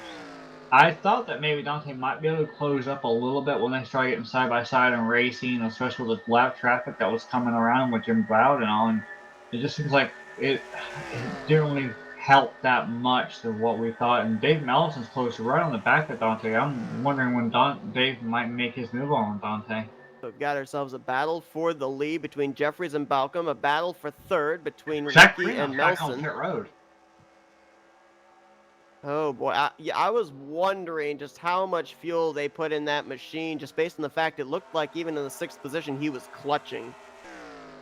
I came across a couple times and I passed him and I heard him on the engine. I think you said that you thought he was clutching earlier on as well after that last pit stop. And I mean, I wasn't sure why he would be doing it, but he probably opted to take a little bit less fuel, thinking he can make it to the end. Well, he is actually out of the race, is Zach Freemouth. So he has retired his car into the garage area. Looks like he'll be finishing probably somewhere in the vicinity about 20th position. Jeff Supka, we saw him out in front leading a good portion of this race early on, started from the pole, had some kind of issues where he was slow there midway point of the race. He's now up to sixth, trying to go around the outside of Chuck McClure for a spot inside of the top five. So I guess we could call this a bit of a comeback run for Supka. Bittersweet, really, for him. Yes, absolutely. As coming around out of turn four, white flag is going to be in the air. Jeremy Jeffries, who was able to make the pass around Robert Balcom with about 6 laps to go, has 4 more corners and about 2.5 car lengths between himself and Balcom. It's almost deja vu from last night at Phoenix. For Jeffries, this is going to be like, hey, redemption for me. And you look at the comeback of this whole race, I honestly would have to agree with being Dante, because Dante had that issue. He came all the way back. And I mean, you also got to look at Bobble Chance finishing sixth after his issues earlier on as well. I mean, great run for these guys. Absolutely, as Jeremy Jeffries crosses the line and picks up the checkered flag. What a past week it's been for Jeremy Jeffries. A win in the Talladega Challenge last Thursday, a win last night in the Winston Cup Series at Phoenix, and a win here tonight at RTG Motor Speedway in the Aero 88 Series. Looking back here, the levels almost tried to wreck. Brian almost got Greg back here. I mean, it. So that was strategy the whole time through. So It really I was. all the way. No doubt about it. And, as well, the fact that, a lot of the mile-and-a-half tracks we go to, they're cookie cutter. Everybody wants to fight for a certain line. Multi-groove we saw here tonight. We saw Chris Elliott, Andre Charest. They were drivers that went up there, tested the waters of that second groove early on in this race, and we saw it come into play here in a battle for the lead, eventually the win, with Jeremy Jeffries being able to get around Robert Balcom. Yes, indeed. And Jeremy's going to cut into that points gap that he's got. He's going to gain quite a bit of positions, but if I can do pretty good math, Dante is going to pick up a lot of points, closing in on probably the new point leader, Robert Balcom, after this race. Absolutely. I think that Balcom will take the points lead, with McClure falling all the way down to 7th place. But to your point, double digits behind, 11 points back for Dante Ricky and finishing in 3rd place. Points battle between those three going to be even closer when they head into next week's race at the Tricky Triangle of Pocono. Yeah, and we all know that Pocono is going to be a little bit more of a game changer, because all 3 of those corners are not equal, and they've got the realistic damage, and we've seen people hit that wall coming off of 2 and have a lot of issues going in that 3rd corner. We've seen plenty of other tracks at different leagues where they get really loose, so it's going to be a hard fight and battle next week for that Pocono track. Absolutely. How about Dave Melson? 4th place run, came into this race tied for the 5th position, 17 points back. Now, while he really won't gain on Dante Ricky or Robert Balcom, who finished ahead of him, Melson still will keep it close for the points lead heading next week. And Jeff Supka, as you said, kind of a bittersweet top 5 for him, as he looked like he had at least one of the top 3, 4, or 5 strongest cars of the day. And not really sure what happened to him there at the midway portion of this race, but had to try and salvage a top 5 run. LeChance will finish in 6th. McClure, who came in the points leader, drops back to 7th. Sean Kerrigan, we talked about him briefly around, I think it was after the first cycle green flag pit stops, but a very solid outing for him, finishing in 8th. Greg Lavelle going to bring it home in 9th despite his connection problems, and Jeffrey Elliott going to complete the top 10. A little bit of an Elliott battle there. Jeffrey gets it over Chris at the very edge of the top 10. Chris coming in loved the person who we interviewed, Orlando LeBoy, which, he gave us really good insight, and honestly what he said was pretty much how it went tonight, and he finishes pretty decently outside the top 10, but still on the lead lap in a really good position in 12th. Jack DeSalt, we saw him running really well earlier on, and Looks like he just fell a little bit back. He probably used up a lot of his stuff trying to hold at the end of this race stuff with all that traffic around and all that pit strategy varying back and forth, and he'll finish in the 13th. Terry Ballman, we were talking about the race within the race. He's going to do pretty decent. I would imagine now that these drivers they fell out of the race earlier on. Yeah, based off of what I'm seeing here, Terry Baumann was able to lead a lap here tonight under caution, but Benoit Plord, who's trying to reel in for that points lead in the Challenger Series, did not, and he finished 12 points, or 12 positions, I should say, ahead of Benoit Plord. So a 25-point gap between Terry Baumann and Benoit Plord tonight, probably going to be at least cut in half going into Poconos. So big chunk of that points lead being taken out here tonight. Well, he'll be the last car to finish on the lap in 14th. Jim Gloud, 72. Richard Martin. He tried so hard to make it work. Comes home 16th, one lap down. John Godfrey, 7-11, 17th. And Andre Terrace rounds up the 18th position.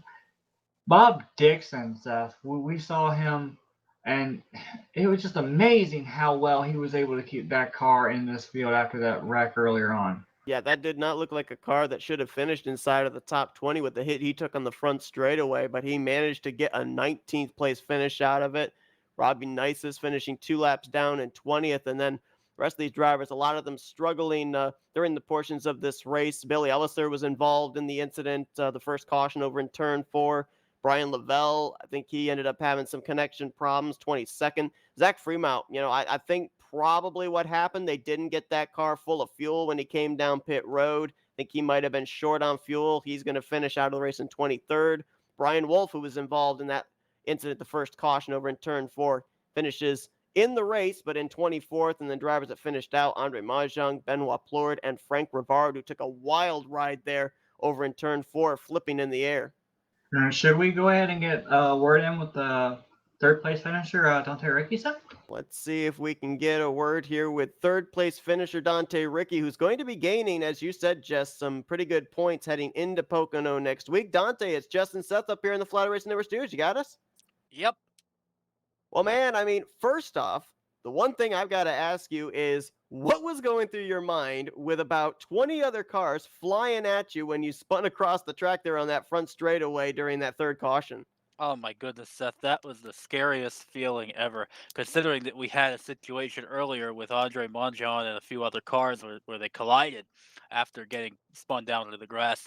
I was very, very lucky, and I can tell you that I thought my race was pretty much over at that point in the night. But we were able to get the tires on, and our pit strategy was quite unconventional, you could say. We were off strategy, having to take 2 tire stops before lap 40, but the ability to still get up to third place was purely me. I was just hanging in there, trying to keep the smoothest line through the corners, and hopefully getting some draft off of cars and catching lap cars at just the right time so they didn't get any dirty air. But it was very difficult to work my way through traffic when at times I had a tire advantage, and then at other times a tire disadvantage. The key to the race for me was just to not get let down by the accident, and hang in there and try my best to keep a smooth line and a clean race car from there. It was a very scary moment indeed to be spinning in the grass and coming back up the racetrack not knowing what would happen. Let's talk about strategy a little bit here because we saw you come down, top off the fuel tank. Obviously, you had to take on those tires. We saw a number of other drivers come down, top off the fuel tank as well. Looked like, just based on the calculations I was looking at, looked like you guys could go maybe a maximum of 40 laps on fuel. I had you pegged maybe about 2 to 4 laps short on the final pit stop of making it the rest of the way, but we saw you come down pit road with about 20 laps to go. Were you close to maybe being able to make it on fuel if you decided to clutch, or was there no chance of that? I would have needed at least 4 or 5 more laps before I came in the pits, and I just decided that I had worn out the right front tire at that point. So, I could have stayed out a few more laps, but honestly, we'll take the result and the third place finish. This is a racetrack that has been very difficult for me to win a race at. In past races, I have a lot of top 5 finishes, particularly third and second place finishes, but it has been a challenge for me to win here continuously. So this is a racetrack that It's one of my favorites and one of my best, but we're still trying to find a way to get to victory lane. And maybe a strategy call like that would have been interesting, would have helped me get there. But I think we were a few laps shy, to be completely honest. It was a tough call, but I think we made the right call to come in the pit road too. Dante, are you looking long term now based on this run? I mean, you had a really good comeback, finishing where you finished out, top three, cutting into that point lead. I mean, obviously you're not going to grab the point lead from Robert, who he was pretty good all night. But I mean, you got to feel really confident with all these points you're gaining by your consistency and just riding the way you do every single race. And now you're gaining a little bit more. You missed one race, well, at least one or two races, you Yes. said to me earlier, and you're 11 points back. And imagine had you not missed that race. So imagine where you would have been at right now. It would have probably been the point lead pulling away. And what's your game plan moving forward with the possibility of going for a championship here? Well, we just have to keep getting top five finishes, and it's going to be difficult here to compete against Jeremy, Robert, Jeff Zupta. Jeff is an amazing driver, and it seems as if all three of us, all four of us have missed a race here or there this season. So it is wide open right now, regardless of my points position or soon to be points position.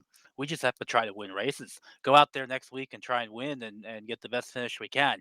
And then the other contributing factor is it's been a tough season for me on incidents. And any incident that I'm involved in or end up causing is really going to hurt my points position as well with the way that the standings rules are set up in which it's 1 point for the first incident and 2 points for causing the second and then three for the third, which is a total of 6 points lost if you cause a third incident in a season.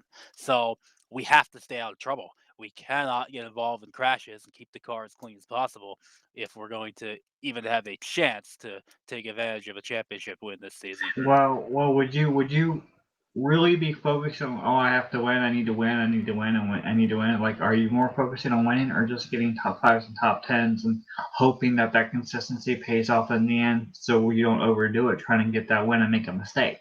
Well, assuming everybody runs every race for the rest of the season, I think that the champion is going to be the one with the most wins here on Wednesday, and that's just the way I look at it. So we'll see what happens. There's still at least half of the season, 7 races left to go. It's going to be very, very exciting. Yeah, we're in what would be called the home stretch of the season. Of course, heading towards the championship race weekend at Michigan. But Dante, a great run for you here tonight. A bit of a comeback run after that spin we saw you have on the front straightaway. You bring it home to finish in the third position. And we're going to let you do some shout outs now. Well, I'd like to say thank you to all of my friends and family watching tonight. Good finish for everyone who watched. And thank you to everyone. Also, David Cannon, Terry Bauman, Sean Prime, our RTG owners, all of the RTG and RTR admins and staff who do a tremendous job to put this on every night. And you know what? Thank you so much to you, Seth and Jessica, for a great broadcast tonight. This is a really busy week, and we look forward to seeing another exciting race tomorrow night too. Absolutely. That's Dante Ricky brings it home third place this evening at the RTG Motor Speedway. Let's go down and see if we can get an interview here with our second place finisher, Robert Balcom, who led the most laps here tonight at 46. Robert, it's Justin Seth up here in the Flatout Racing Network Studios. You got us? Oh, 10-4. Well, man, it just kind of seems like a little bit of deja vu from about 24 hours ago. You and the 8 duking it out for this victory. And, man, he got up alongside you there on that outside line out of turn 2. I mean, were you expecting a move like that to be made, or did you think that more than likely he was going to have to use the inside to get around you for the win? Oh, I had to let him go. Coming in pit road, I made sure I had a can and a half, and then when I guess it crossed the line, it changed to a can, so I was 2 laps short. I actually run out on the back straightaway coming to the checker flag. We mentioned the fact that you led a majority of this race. How difficult was it in terms of fuel strategy, being that lead car, knowing that you were the one using up maybe the most fuel, the drivers behind you saving a little bit with the draft off of you? Yeah, the draft played a big part.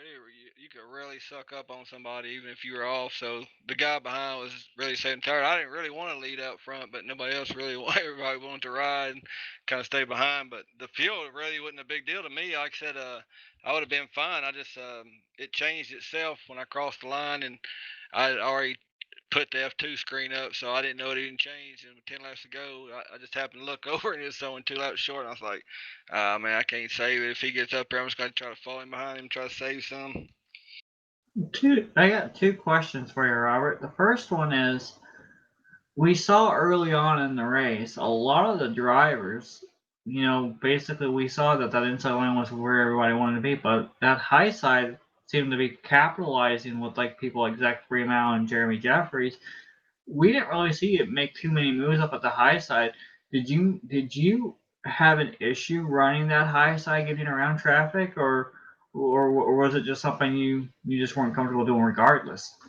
No, Jeremy's really good at this track. He always has been on the high side.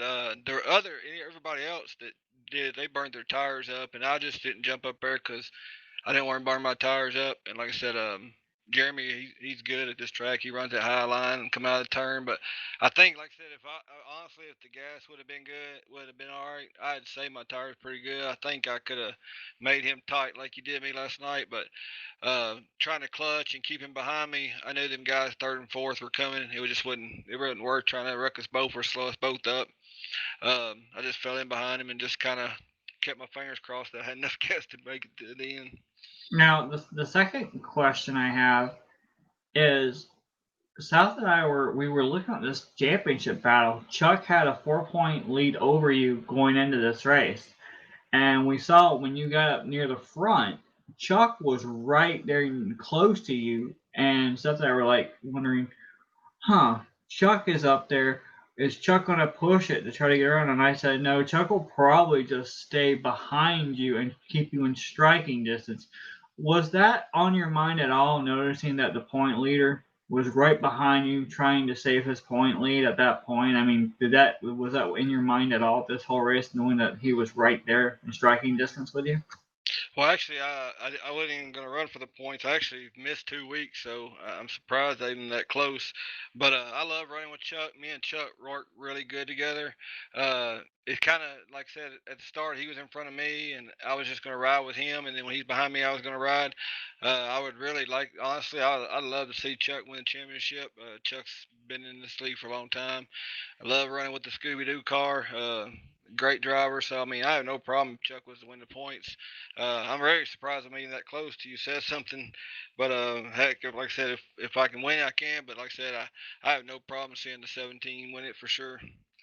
And you said the final thing I want to touch on. You said you didn't know about the fuel situation. I mean, we always hear you say you got us on in the other room. You listen to us. I mean, did you hear anything from us the whole race about fuel? I mean, or were you more focused on the race tonight itself? Oh no, I heard y'all talking. You trying to tell him my secrets here? Listen, I heard it. That's actually why I pitted a couple laps early because I Oh wasn't yeah, sure. okay. I wasn't sure how many people could make it. And I figured if we pit, they were going. I heard you say they were clutching, so I figured the sooner we get in their tires, I'm gonna try to make it up. But no, I heard you definitely. And like I said, I love listening to you guys. You put on a great show. Actually, listening to y'all keeps my mind off the race anyway, so it's fun listening to you while I'm running. I warned you about that stuff. Now he knows everything. He knows the secrets. It's like a secret crew chief for him every single race. But man, Robert, I mean, a great couple of nights for you here, back-to-back second place finishes, and so close to being able to pull this one off here today, but just a little short on fuel, as you said. But man, we're gonna turn the microphone and let you do some shout outs now. Yeah, I appreciate it. First thing I want to do is give a shout out to Jeremy Jeffries. Great job. Me and Jeremy, we've been, I mean, I don't even know how long we ran together, and we've had some great battles. I think we make each other step up our game. So great job to him. Thank you to Flatout Racing Network. Always a great broadcast. Like I said, I love listening to broadcasts. I mean, my wife and daughter in the background listen to it all the time, so that's awesome. Uh, David Cannon, Terry Bauman, Sean Prime, everybody over at RTG, thanks for giving us such a good place to race. Like I said all the time, I love racing here. Anybody out there that's looking in and getting racing needs to jump over here. Um, Great drivers. I mean, you definitely will have to be on your game to run up front here. And last but not least, I want to give a shout out to my wife, Jennifer. Like I said, her health. We're praying that she's going to get through that. And this time, I'm not going to forget my little one, Caitlin. I'm not going to forget you this time because, boy, I was in trouble last night. But Caitlin, Day loves you, and I didn't forget you tonight. So thank you. Well, that's Robert Bauckham. He brings it home second place here tonight at the RTG Motor Speedway. Congrats on the great run there, Robert, and we look forward to talking to you in the future. Thank you, guys. And let's go down to Victory Lane, where we're going to get Jeremy Jeffries. Jeremy, it's Justin Seth up here in the Flatout Racing Network studios. You got us? Hey guys, how you doing? Well, I mean, man, what a week it has been for you. You took a checkered flag last Thursday in the Tally Challenge. Last night, we interviewed you in Victory Lane in the Winston Cup Series at Phoenix. And here tonight, you take the checkered flag in the Aero 88 Series at RTG Motor Speedway. We were just talking moments ago there with Robert Bauckham, and he said that you have this place down to a science. You know this track inside and out, and we saw you be able to make that pass on the outside line where some drivers are able to make passes but not keep it up there for very long. What was it about that second groove that you were able to find with the older tires to get you that grip, to get you the run to the outside and make the pass for the win?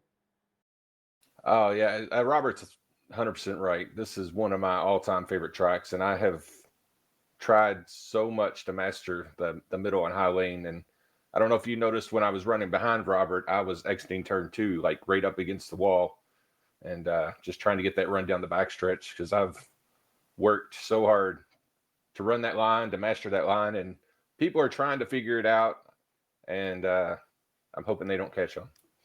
Yeah, we saw you do that even in the early stages of the race, making up a lot of ground there. Let's talk about like the pit strategy you drivers had to calculate in your minds here tonight, because the timing of a lot of those early cautions really seemed to throw off the strategy that maybe a lot of drivers had of a 2 pit stop race. You guys had a choice there on that final green flag run of coming to pit road when the fuel window opened or when the fuel window closed, the furthest you could go on fuel. And we saw you, along with a lot of the front runners, kind of split it right down the middle. What led to that choice? Actually, I was going to pit the lap Robert pitted, and because I just wanted to split it in half. I knew tires were important, and I thought there was no sense in us trying to get on pit road at the same time, just in case one or both of us screwed up. So I let him go, and then I figured I would go the next lap and hope that he didn't get too far ahead of me with those fresh tires.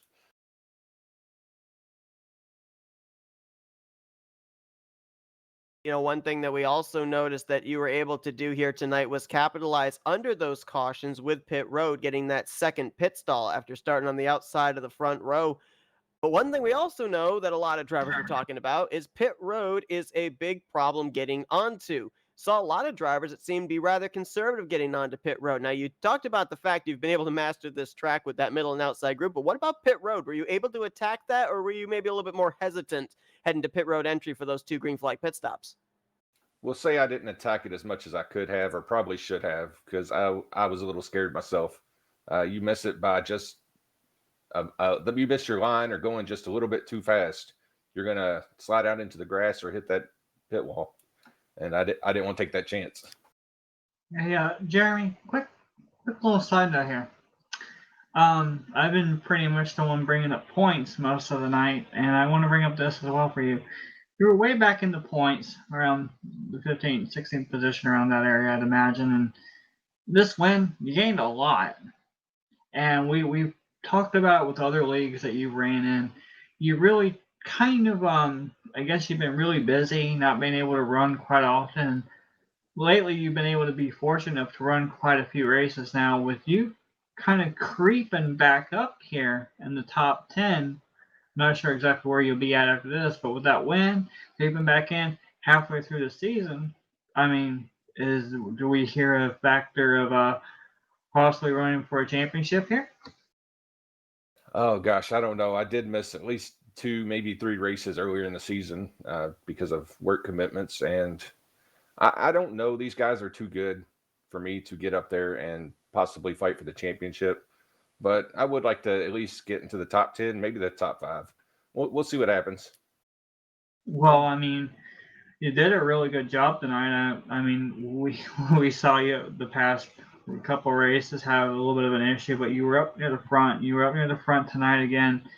And alluding to it earlier about running that high side, I mean, we heard Robert say you wear out a lot of tires up there. How are you able to manage running up there using that tire to your advantage, but not burning it up enough to where you're in trouble? If you notice, I kind of enter the turns a little lower a lot of times, and I let it drift out.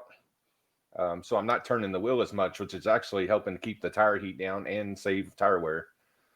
So are you saying like basically like at Phoenix where when Dave was running the middle line, you would run a little bit higher up and then arc it down just slightly, just rolling through the just basically letting it just coast in the corner and then catching that apex and then turning it off? Yeah, you could do that. I'd kind of like to enter a little lower. This track, you have to kind of enter in towards the middle, because if you enter on that white line, you're just going to shoot right up the track. But yeah, I like entering as low as I can, trying to get down to that line and then just let it drift off the turn. And actually 20 laps into the race, it almost got me in trouble. I don't know if you caught it on the broadcast, but I hit the wall coming out of turn 4. I think you caught that, Seth. I think I did. Yep. And we also know that next week, Seth alluded to it earlier in the discussion, Pocono's coming up. I mean, how do you feel about possibly, if you're able to run Pocono? I mean, is that a track that you're looking forward to running as well, if you actually are able to make it, or is that no thanks, I'm just going to sit that one out and relax? We're coming to Pocono to win. I love that track. Well, you heard that one, Seth. Absolutely. Well, I mean, Jeremy comes into tonight's race with 3 straight top 5 finishes. He caps that off with 4 races in a row now in the top 5 and a trip to victory lane. And the standings are in, Jeremy. You're going to be jumping up 4 spots in the standings up to 11th. You're only 61 points out of that points lead as well. So with 7 races to go, there still is the chance you mathematically could be battling for that championship. But man, a great run for you here tonight. We're going to turn the microphone over to you and let's do some shout outs now. All right. Shout out to you guys always. You know, I say it every broadcast that I get interviewed. You all have done an amazing job and continue to do so. And of course, RTGs, owners, admins, and drivers. And I think this race, I have to thank my pit crew for being able to fix the damage from just being an idiot. Well, Jeremy Jeffries brings it home with the victory here tonight at RTG Motor Speedway. It's his first win of the season here as well in season 51 of the RTR Aero 88 series. So congratulations on that, Jeffrey, and hopefully we'll see you continue to carry this momentum. Maybe you can cap off the week with a 4th trip to victory lane here in RTG. Are you running tomorrow night, Jeffrey? We have plans to make it. I want to. So Jeremy's going to run tomorrow night, hopefully, Seth, so we're going to see what he does. We'll see if he can cap off the week there with a 4th trip to victory lane this week. But congrats on a great run there, Jeremy. Go enjoy your win. All right. Thank you, guys. And in regards to the points, as I said, the point standings are in. And I mean, as I said, Jess, I fully expected with where Balcom, McClure, and Dante Ricky all finished, I really expected it was going to close up. Balcom is the points leader, 3 points over Chuck McClure, 9 points over Dante Ricky, heading into a highly technical track next week at Pocono. Yeah, I mean, Pocono's going to be really, really kind of iffy. I mean, I don't know exactly what type of setup they're going to have to play with, but I mean, I'm not sure if this is going to be one of those, okay, do we going to downshift to 2nd gear, 3rd gear, or we're going to stay in 4th gear all the way around? You know, it's a gear track really for most of us that when we run it, so I'm not sure how their setup's going to be, but based on what we've seen with this series, Seth, it's always about tire conservation, and the track, like I mentioned earlier, we've seen turn 3 always be a trouble spot coming off of 2. A lot of people hit that wall because they slide up, and you know it's just going to be really hard to manage yourself with those tires wearing. And I don't know, tires start wearing, you want to slide up and 3 or 4 wide at times because it's wide enough on that front, but I mean it's going to be kind of narrow in that corner as well. I don't know if they're going to be able to manage it as well as they did tonight, but it's going to be fun to figure out if this is going to be one of those tracks where a new winner will emerge. Yeah, and you know, in terms of what you were saying there as well, it's 3 different corners that are fashioned after 3 different types of tracks there at Pocono as well. So while you may be really good in one portion of the track, you may be struggling over in another portion of the track. And I think as well, Pocono is going to be another of those tracks where track position, starting track position, is going to be very important. I mean, here tonight, our top 5 finishers, none of them were outside of the top 10 to start this race. Dave Melson was the furthest down, starting in the 9th position. So I think it's going to be all about track position at Pocono next week as well. Well, I honestly, I'm looking at more or so with the idea of a driver who seems to be up there and then just kind of fade back, unfortunately. I'm looking to see what Andre Marjan and Benoit Plort can do next week at Pocono, because it just seems like that would suit them more. And, maybe they can make that work for them and gain a little bit of redemption after a bad, terrible night tonight. Yeah, both of them having to be on the comeback trail after both suffering DNFs. Of course, for Benoit Plord, trying to preserve his points lead over in the Challenger Series, which officially did get cut down to 12 points between himself and Terry Ballman. So a lot of stuff happening here with still half the season left to go in the Aero 88 series. But our coverage here tonight from RTG Motor Speedway is coming to a close. Jeremy Jeffries is your winner here this evening, and a nail biter coming down to tires, track position, and fuel in the final half of this race. Jess, I appreciate you joining me for this one, and just want to wish you luck tomorrow night. I know you won't be in the booth. You'll be out there racing the Tally Challenge, so good luck there. Yeah. I'm just fortunate and lucky enough I haven't caused that jinx to happen with that FRN car yet. It's going to happen at some point. Hopefully not this season. Maybe next season. Or maybe not next season. Okay. If it happens, then you and me are going to have a go later about that. Okay, I'm willing to take that risk. But thanks, everybody, for tuning into tonight's race as well. Hope that you guys enjoyed it. Be sure to tune into the Tally Challenge tomorrow night, as well as we've got Fuel IndyCar coming up tomorrow night. We've also got a weekend packed full of racing also. The Rapid Fire Pizza National Series, FTF Grand National Series, Veterans of Foreign War Cup Series. A lot of stuff going on here during the course of the latter half of this week. But for Jessica Shelton, I'm Seth Cole. Thanks for tuning in tonight's race here for the RTR Aero 88 series. We'll see you guys next time, as you've been watching a production of the NCRA. Wow, that was a great one. Wow, you've been watching a broadcast. Wow, you're fired. You are fired. Flatout Racing Network. Have a good night, everybody.